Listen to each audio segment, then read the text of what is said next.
Shalom, damai di hati buat kita semua. Pesan Tuhan saat ini terdapat dalam Efesus 2 ayat 8 sampai dengan yang ke-9. Sebab oleh kasih karunia kamu diselamatkan oleh iman. Itu bukan hasil usahamu, tetapi pemberian Allah. Itu bukan hasil pekerjaanmu. Jangan ada orang yang memegahkan diri. Saudara, keselamatan yang kita peroleh bukan usaha kita, tetapi semuanya karena kasih karunia pemberian Allah bagi kita. Dalam Filipi 2 ayat 12 dikatakan, kerjakan keselamatanmu dengan takut dan gentar. Tugas kita sebagai orang yang telah diselamatkan adalah mengerjakan sampai selesai keselamatan yang sudah diberikan kepada kita. Jangan lalai atau lengah agar tidak kehilangan keselamatan yang sudah kita miliki. Saudara sekalian, bagaimana kita mengerjakan keselamatan itu? Dalam Ibrani 7 ayat 25, karena itu ia sanggup juga menyelamatkan dengan sempurna semua orang yang oleh dia datang kepada Allah. Kita kerjakan keselamatan dengan datang kepada Tuhan di dalam doa, pujian, penyembahan, dan kita terus belajar untuk mengenal Tuhan, merenungkan firman Tuhan. Kita terus belajar untuk mendekat kepada Tuhan. Saat kita tetap dekat dengan Tuhan, maka Tuhan akan terus megang kita. Selanjutnya, bagaimana kita mengerjakan keselamatan itu sendiri? Amsal 3 ayat 7 di sana juga dikatakan, janganlah engkau menganggap dirimu sendiri bijak. Takutlah akan Tuhan dan jauhilah kejahatan. Sebagai orang yang diselamatkan, kita sudah memiliki kehidupan yang baru. Maka mengerjakan keselamatan berarti menjauhi kejahatan.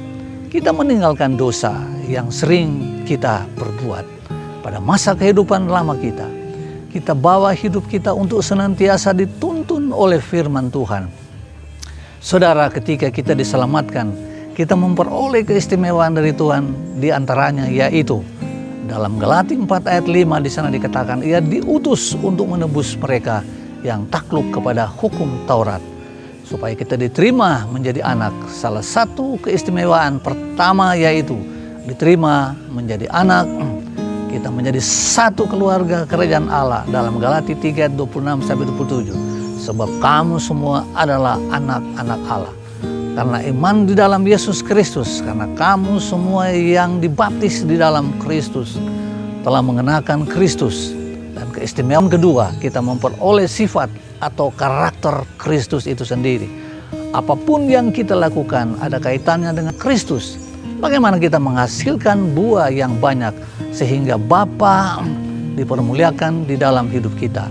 Dan sebaliknya, jika kita melakukan sesuatu yang tidak baik, maka Bapa dipermalukan. Dan keistimewaan ketiga dalam Galatia 4 ayat 7, kamu bukan lagi hamba melainkan anak. Jikalau kamu anak, maka kamu juga adalah ahli waris oleh Allah. Kita menjadi orang yang berhak untuk menerima janji-janji Allah, janji penyertaan Tuhan, janji pemeliharaan, janji perlindungan, dan sebagainya.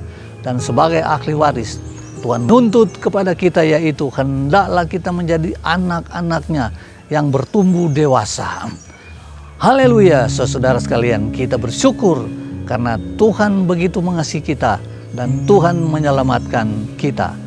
Bukan karena kita baik dan layak menerima anugerahnya, namun semua itu adalah kemurahan Tuhan yang penuh kasih dan kemuliaan. Biarlah firman Tuhan menjadi berkat buat kita semua. Tuhan Yesus memberkati. Mari kita tetap satu di dalam Kristus. Haleluya, puji Tuhan.